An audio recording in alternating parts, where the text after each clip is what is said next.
Minula nedelja je bila nedelja Jezusa dobrega pastirja, ki tudi danes kot dobri pastir skrbi za svoje ovce in tudi danes po naših molitvah in prošnjah obuja nove duhovne poklice.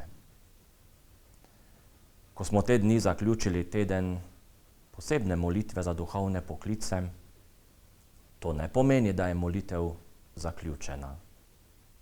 Vedno in povsod naj bo naša misel pri dobrem pastirju, pri čredi, kateri smo se duhovno pridružili ob svetem krstu. Tej čredi Božjih otrok pa se skozi vso zgodovino približujejo različni ljudje. Je kdo, ki vstopi skozi vrata, je pa tudi kdo, ki vstopi drugod. Prvo in prvi pa je pastir, drugi je tujec.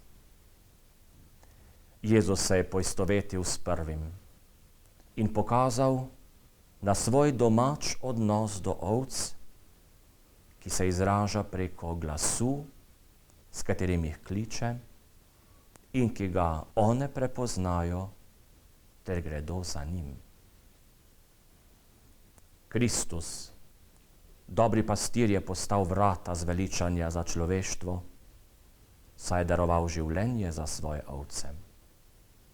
In takšnemu voditelju lahko zaupamo, kakor ovce, ki prisluhnejo glasu svojega pastirja, ker vedo, da se gre z njim na dobre in obilne pašnike.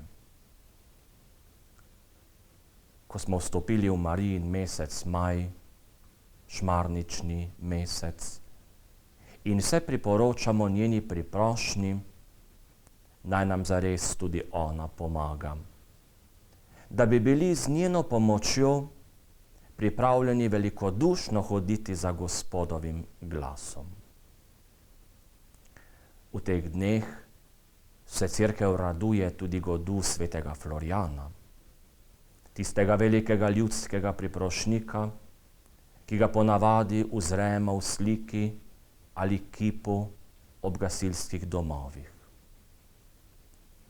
Ob tem spominu naj velja tudi naša posebna priprošnja Bogu, da nas po tem svetem priprošniku, tudi znanemu zavetniku gasilcev, obvaruje tu zemeljskega in večnega